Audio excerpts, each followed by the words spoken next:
हम क्यों बुढ़ापे की तरफ जा रहे हैं? एक तो हमने एक्सरसाइज छोड़ दी, हमारे पार्क वीरान पड़े हैं। शबनम जो किसी पत्ते के ऊपर पड़ी होती है, ये जन्नत का कतरा है। नेचर के करीब आना पड़ेगा। नमाज बेहतरीन एक्सरसाइज है आपकी। आधा किलो या एक पाव बकरे का गोश्त नहीं आता है। अगर नहीं ले सकते तो आप काले चने का शोरबा लेकर उसका सूप बना के वो शोरबा पिए। कौन चाहता है कि वो बूढ़ा हो? हर कोई चाहता है कि वो हमेशा यंग ही रहे, लेकिन यंग रहा नहीं जाता। जो दुनिया में आया है, जैसे कहते हैं ना, मौत बरहक है, इसी तरह बुढ़ापा भी बरहक है, आना ही आना है। उम्र ने बढ़ना ही बढ़ना, एक कुदरती अमल है। लेकिन यस, इसको फॉर अ टाइम बीइंग हम कंट्रोल कर सकते हैं। ज्यादा देर तक हम यंग रह सकते हैं, लेकिन अब वो कैसे रह सकते हैं? मुतवाज़िन खुराक खा सकते हैं या जहनी दबाव कम कर सकते हैं? क्या ऐसी चीजें हैं जो बुढ़ापे का सबब बनती हैं? और अर्ली एज में आप बूढ़े भी होना शुरू हो जाते हैं और इस तरह की प्रॉब्लम, जैसे कि हम यंग हैं, हम सीढ़ियां चढ़ते तो हम थक जाते हैं, जैसे कि अब हम क्यों कह रही हैं? आप अपनी बात करें। नहीं, आप मेरे साथ 5 फ्लोर चढ़ लें, उसको देख लेते हैं। नहीं, अब आप यानी कि आप ये कह रहे हैं, मैं आपके मसाइल का हल जानता हूं। आप ये कहना चाह रहे हैं फिटनेस। अल्हम्दुलिल्लाह हमारे नेचुरोपैथी एक्सपर्ट डॉक्टर जमील साहब मौजूद हैं। हम अपनी बहस को समेटते हैं, उनसे पूछ लेते हैं कि आप सीढ़ियां क्यों नहीं चढ़ पा रही? जमील साहब पहले के मसाइल इस मसले का हल करें, फिर बुढ़ापे की तरफ भी आते हैं। बहुत शुक्रिया। असल पे ये है कि मैं अभी भी सीढ़ियां चढ़ते हुए आया हूँ। अच्छा, आपने लिफ्ट इस्तेमाल? मैं कभी भी नहीं करता। अपने जो ये हमारे घुटने हैं ना, इनको एक्सरसाइज इससे अच्छी और कोई नहीं मिल सकती जो कि हमें करनी चाहिए। और हर सीढ़ी का स्टेप चढ़ते हुए आपको अल्लाह अकबर जो है ना वो कहते हुए आना है। आपका सांस भी नहीं फूलता, आपको प्रॉब्लम भी मैं नहीं यहाँ ऐड कर दूं, मुझे लिफ्ट से डर लगता है, मैं लिफ्ट नहीं। फिर आज पेलोडी टेस्ट कर उससे ज्यादा संगीन मसला है। मैं कुरान और सेहत एक प्रोग्राम करता रहूं। 11 साल मैंने ना लाइव आपकी तरह बैठ के किया चैनल 5 पे, 5 न्यूज़ पे। तो उसका जो सेट लगा हुआ था ना वो 8वें फ्लोर पे था और मैं डेली 8 फ्लोर जो है ना वो मैं चढ़ता था, सीढ़ियाँ चढ़ता था और उसी तरह सीढ़ियाँ उतरता था। उतरना आसान है, चढ़ना जरा मुश्किल है। और एक दिन मैं गया तो मेरे साथ एक होस्ट होती थी रक्षंदा बिलाल ना, तो वो उस दिन आई नहीं, तो उस दिन फिर मुझे सोलो करना पड़ता था। तो मुझे था कि रक्षंदा आई हुई होगी। जब मैं सीढ़ियाँ चढ़ के, मुझे उन्होंने फोन किया, मैं क्या मैं नीचे आ गया हूँ। लिफ्ट 2 नीचे आ गई, लड़का लेने के लिए आया। मैंने कहा नहीं, मुझे सीढ़ियां चढ़नी है, मेरी रूटीन वो रखनी। मैं जरा तेजी से सीढ़ियां चढ़ते हुए गया, तो जैसे ही मैं सेट पे पहुंचा सांस फूला हुआ। उन्होंने कहा जी सोलो। मैं कहा रक्षंदा कहते वो नहीं आई। मैं कहा रक्षंदा नहीं है, मुझे करना। अब वो मुझे, उन्होंने कहा उधर से, उन्होंने कहा क्यों? तो साथ ही मैं सांस फूला हुआ था। मैंने कहा ऐसे है कि अस्सलाम वालेकुम, वो मैंने स्टार्ट लिया उसका प्रोग्राम का जो हम करते होते थे कि, तो वो कहते हैं, मैं साथ ही मैंने कहा, मैं क्या देखें जी सीढ़ियाँ चढ़नी चाहिए और ये बहुत अच्छी हैं, और मैंने उसको कवर अप उसमें ही कर लिया। तो मैं चूंकि सीढ़ियाँ चढ़ते आऊँ, मैं क्या ऐसा है कि मैं भी थोड़ा सा पानी लेता हूँ, आप भी गर्म पानी लीजिए और फिर जमील साहब, दीन जो है हमारा खैर ही खैर है, इसमें फलाह ही फलाह है। अब आप जो बात करें, मतलब हमने इससे पहले जो सुना था और हमारा कॉन्सेप्ट ये था कि शायद सीढ़ियाँ चढ़ते हुए जो अल्लाह अकबर पढ़ना है ये इसलिए कि बुलंदी पर जाने के लिए शायद कोई दुआ है या कोई इस तरह, लेकिन ये आपकी हेल्थ के लिए बड़ा अच्छा है। आप बता रहे हैं सांस नहीं चढ़ेगा। दूसरा, आपके अभी मैं चढ़ रहा था ना, तो जब मैंने अल्लाह अकबर पढ़ना शुरू किया हर सीढ़ी पे, तो आपको मुझे एक सोच आई कि ऐसा क्यों कहा गया पढ़ने को। तो इसका मतलब है कि शायद हमारे में कहीं गुरूर तकब्बर ना आए कि हम बुलंदी की तरफ जा रहे हैं। नहीं, बुलंदियों से बुलंदो बाला तर जो जात अकबर है वो वही है। इसलिए उसने कहा कि जब आप बुलंदी की तरफ जाएं तो ये ज़हन में रखें कि इससे ऊपर वो है। क्या खूबसूरत बात। तो दूसरी बात, जब आप नीचे उतर रहे होते हैं तो आप सुभान अल्लाह पढ़ते हुए उतरें। तो वो चीजें अब हमने, इसी से हम लेते हैं कि हम क्यों बुढ़ापे की तरफ जा रहे हैं। एक तो हमने एक्सरसाइज छोड़ दी हुई है, वॉक करना छोड़ दी हुई है, हमारे पार्क्स वीरान पड़े हैं, और हमारे वो जो जमीन के ऊपर जो घास और घास की शबनम के ऊपर जो हम नंगे पांव चला करते थे वो सारा काम खत्म हो गया। शबनम जो किसी पत्ते के ऊपर पड़ी होती है, इससे अच्छी चीज और ये जन्नत का कतरा है। अच्छा, ये जन्नत का कतरा है।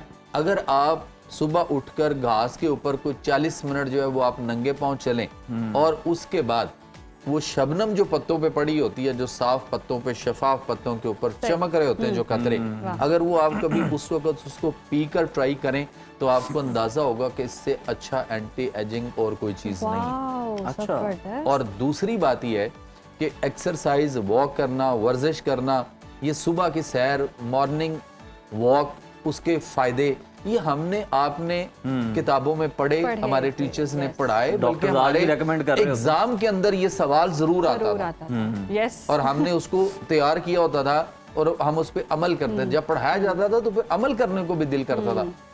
अब वो सारी चीजें जो है वो निकल गई, एक नहीं निकला तो ये मिस्टर चिप्स अभी तक नहीं निकला, ये पता नहीं कब जाएगा, जिसके ऊपर कहते हैं कम तो करते रहे सपलियां सानू पाता रहे, वो वाले मतलब ऐसे स्टूडेंट अभी भी।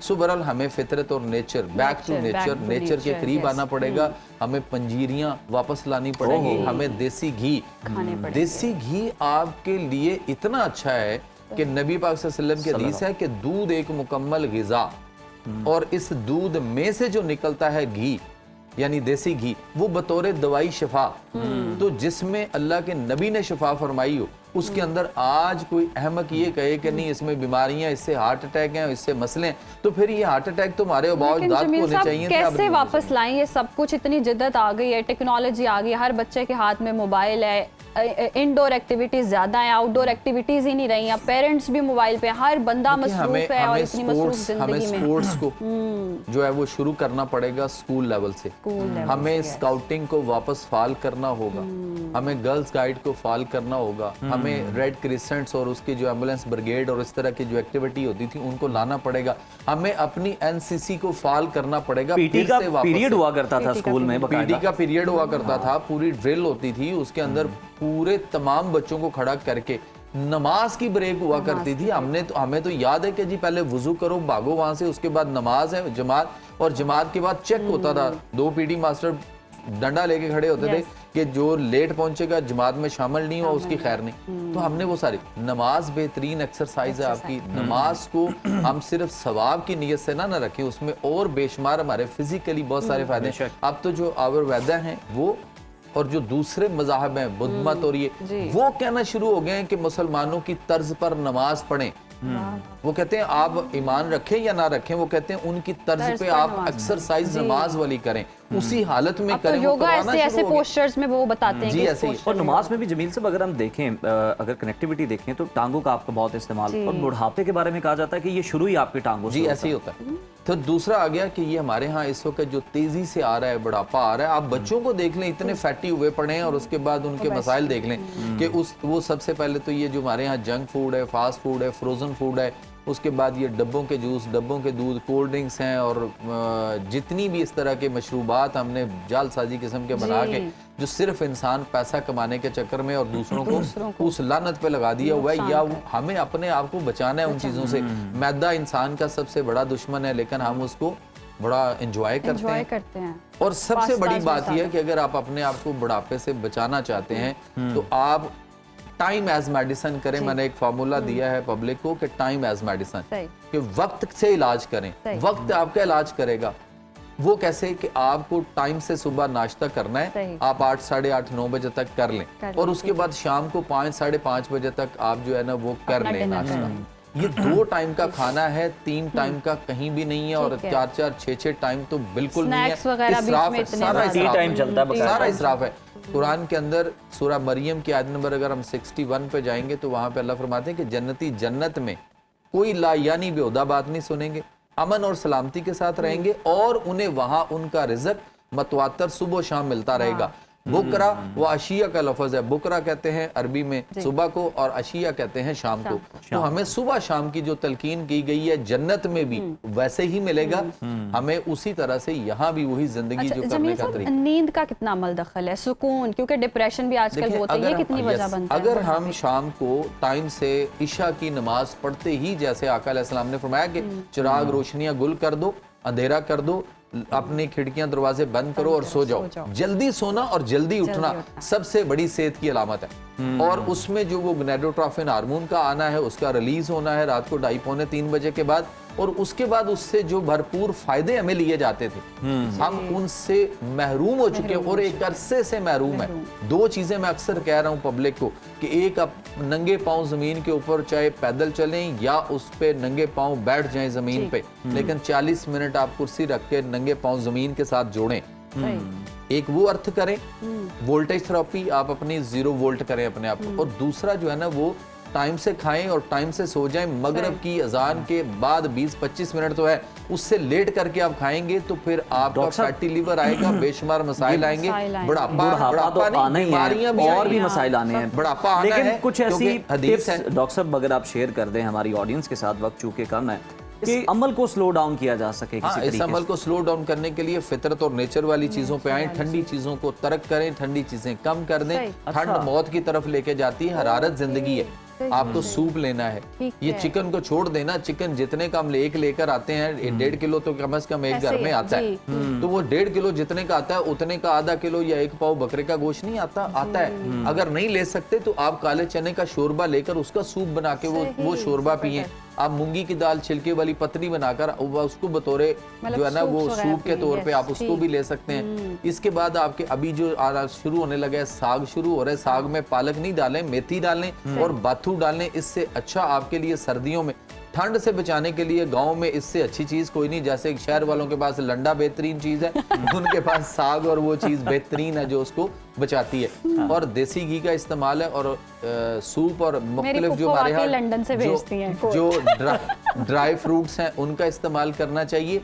और वो जो हमने एक दफा पहले भी बताया कि आप खजूर ले लें, उसकी गुठली निकाल के उसका जो वजन करें, आपके पास वो 1 पाव हो, 1 पाव आपके पास फ्रेश बादाम की गिरियां हो और उनको कूट के अच्छी तरह यकजान कर लें और 1 पाव उसमें शहद शामिल कर लें। इससे अच्छी चीज आपके लिए और नहीं हो सकती। गेस टू मी कि मेरी उम्र कितनी होगी बताइए, अंदाजा कीजिए। आप तो स्वीट 16 लग रहे।